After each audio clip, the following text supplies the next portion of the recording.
Hi everyone, thank you for watching this video. This was my presentation, my higher TOEFL presentation, but unfortunately I wasn't able to go due to health problems.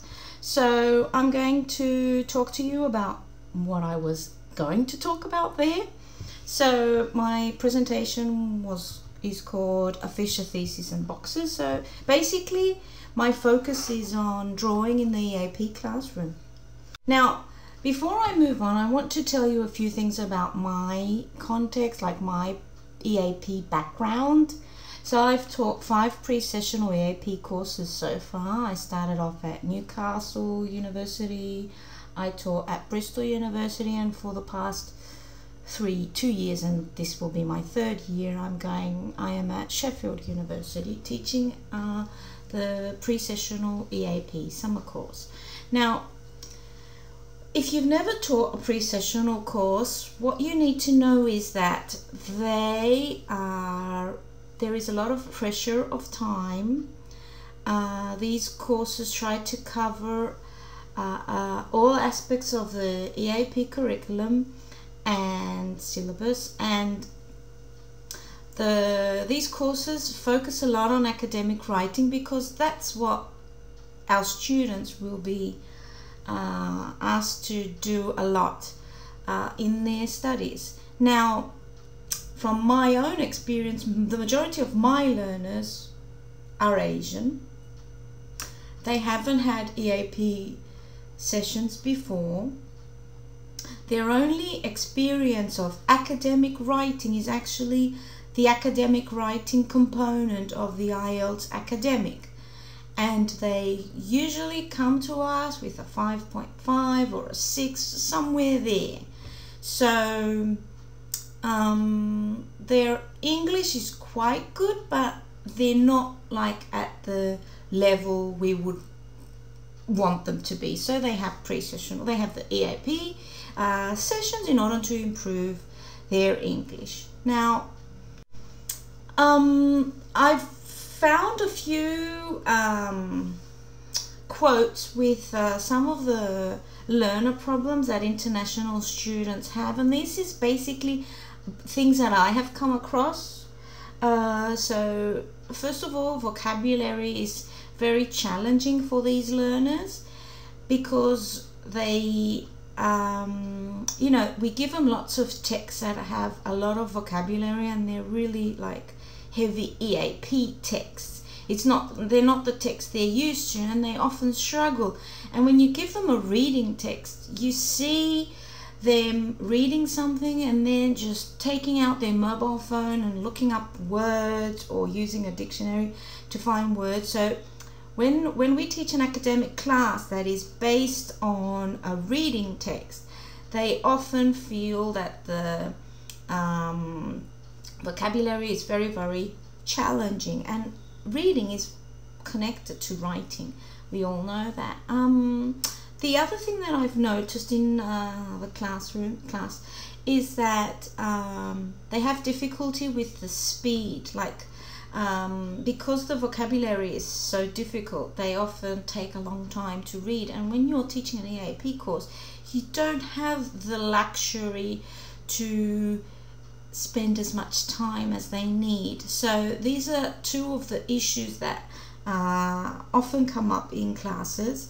And even though the focus of this presentation is academic writing is very it's connected to reading. So the vocabulary and the reading speed does affect the writing. I'm going to show you a bit later on why I'm focusing so much on reading as something that's connected to writing.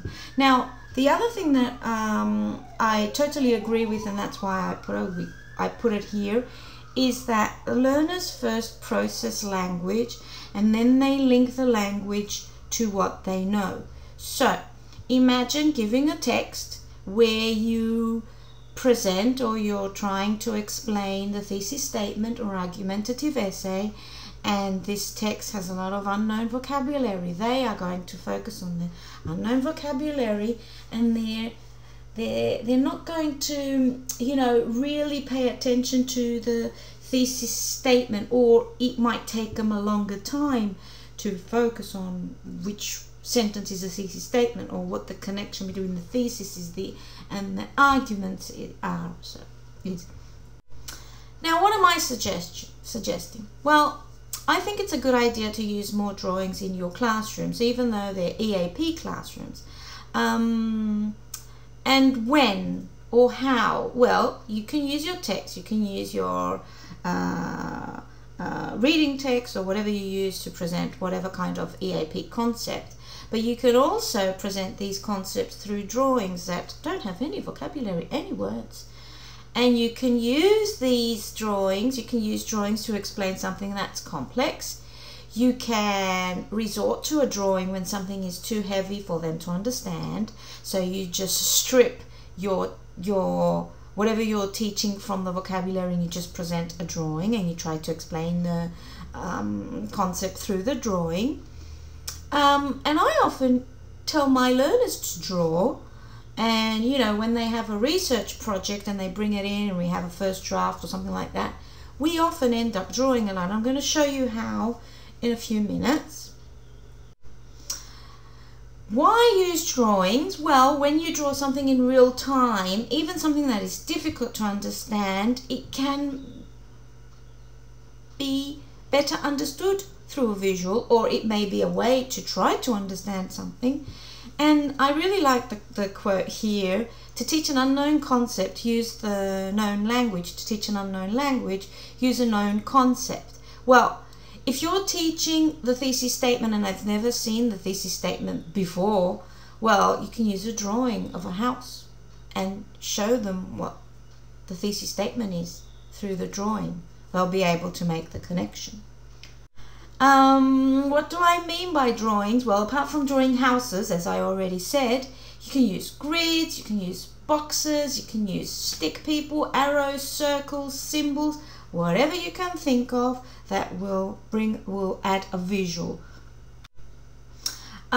Typically, you will find in an EAP course book, when teaching academic writing, an explanation of a thesis statement, and then an exercise where the learners are asked to find the thesis statement, which is great. I do this, I use these exercises, or you know, you just find different ways to show the connection between a thesis and an argument.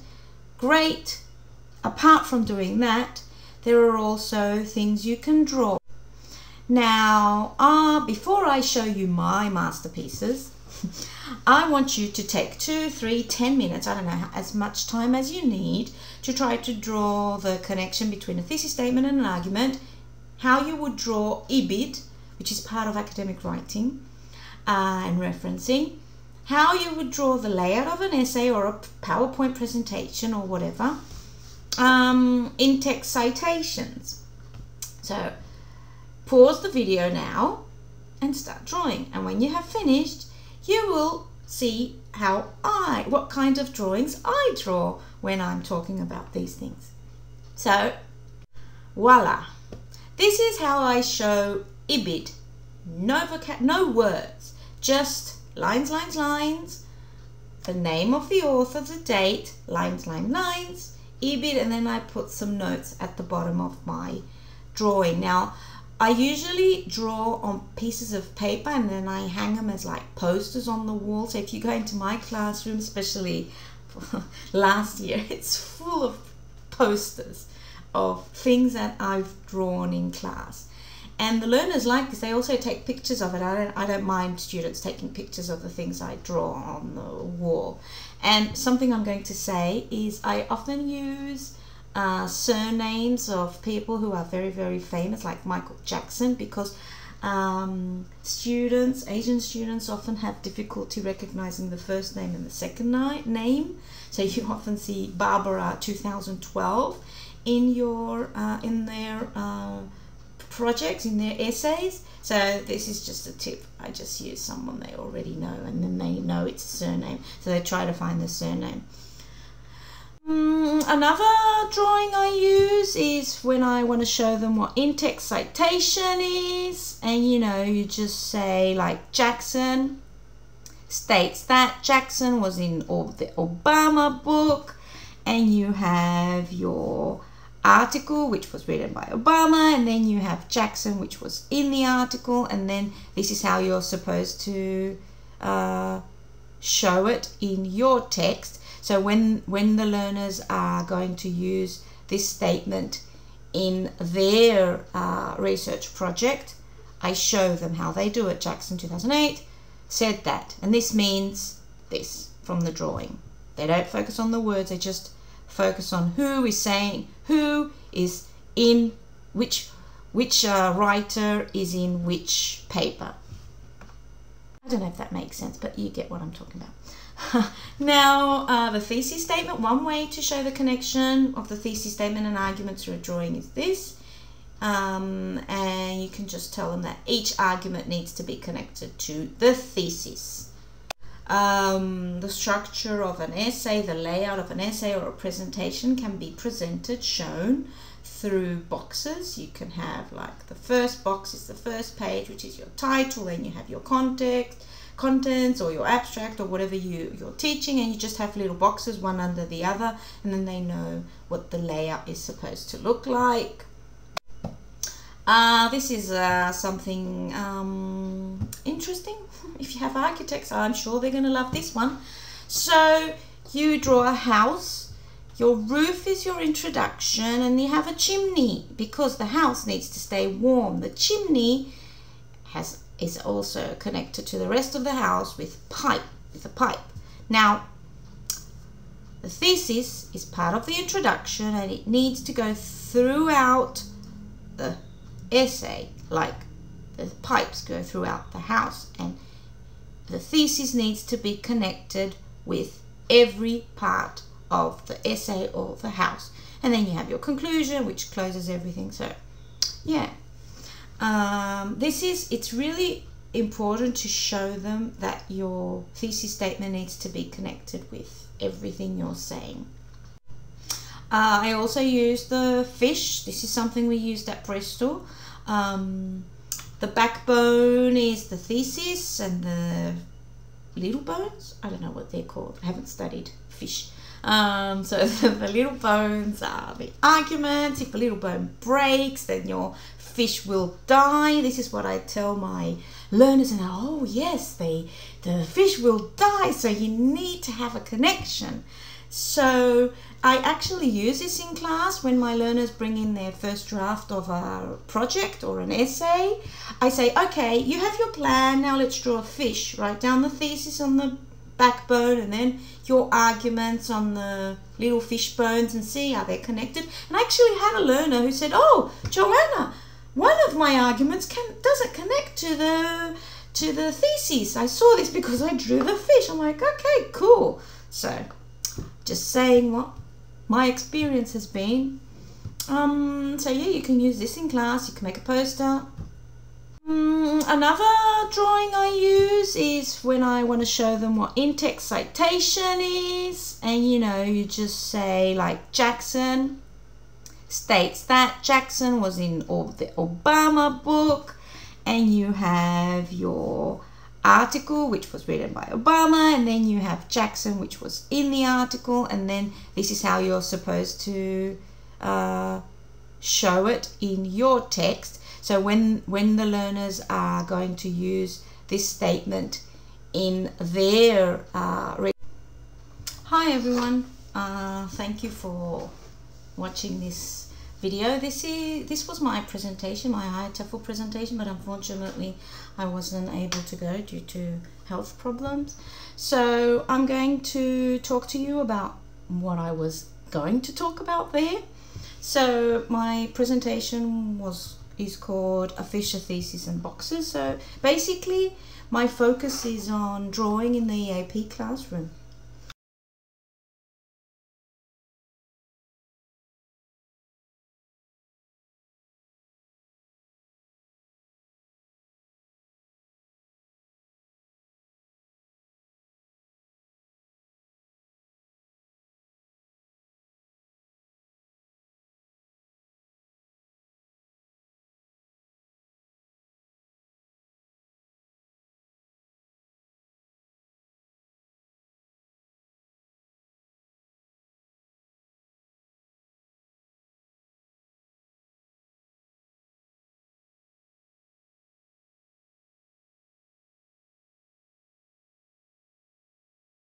That's all from me. These are the references I used. This is how you can connect with me.